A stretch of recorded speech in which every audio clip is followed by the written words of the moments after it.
আজকে হলো শ্রাবণ মাসের শেষ সোমবার, তার জন্য সব ফুল টুল আমি বাজার থেকে কিনে এনেছি। আর জানো তো, আমি না ঘরেই জল ঢালবো ভাবলাম, কারণ হলো লাস্ট সোমবারটা মন্দিরে গেলে ভালো হতো, তবুও মন্দিরে গেলাম না। কারণ হলো আমি ভাবলাম যে ঘরেই ঢেলে নিই।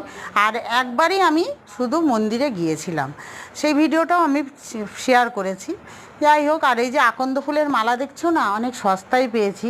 জানি না, কালকে আমি আগের দিন বিকেলবেলা সব গিয়ে গুছিয়ে বেলপাতা, আকন্দ ফুলের মালা সব কিনে নিয়েছি। বাবাকে আমি এইবারই ফার্স্ট আকন্দ ফুলের মালাটা পরাচ্ছি। কারণ হলো আমি এর আগের 2 সপ্তাহ আগে আকন্দ ফুলের মালা দাম করতে গেছিলাম, বলছে এক একটা মালা 70 টাকা 80 টাকা। তো মনের ভক্তিটাই বড় ভক্তি। বাবাকে তুমি একটা বেলপাতা দিলেই বাবা সন্তুষ্ট। বাবা বলেনি তুমি আমার আকন্দ ফুলের মালা দিয়ে তুমি আমাকে সাজাও। যাই হোক, আমরা তো এটা মনটা মানে না, বাবাকে যতটা পারবো সাজিয়ে দেবো। আমি ওই দাম শুনে আমি আর ইচ্ছা করেই কিনিনি, কারণ আমাদের বাড়িতে অনেক আকন্দ ফুল আছে, কিন্তু এত বৃষ্টি এবছর শ্রাবণ মাসে না, ফুলটা ঠিক করে ফুটছেই না।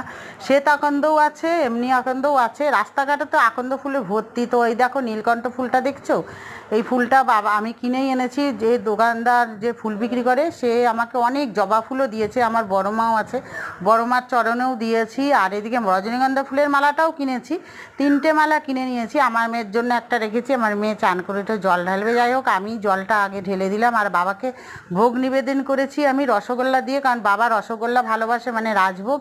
আর কলা দিয়েছি আর বাতাসা দিয়েছি, এই দিয়ে আমি আজকে বাবাকে ভোগ নিবেদন করলাম। যেইটুকুনি আমাকে ভগবান দিয়েছে আমি সেইটুকুনি দিয়েই করলাম। বন্ধুরা, তো আমার ভিডিওটা তোমাদের কেমন লাগলো অবশ্যই তোমরা কমেন্টে বলো। দেখা হবে নেক্সট ভিডিওয়ে। তো এই বছর শ্রাবণ মাসটা আমি খুব সুন্দর পালন করলাম নিরামিষ খেয়ে। সামনের বছরও পারলে চেষ্টা করব, জানি না, সবই বাবার ইচ্ছা।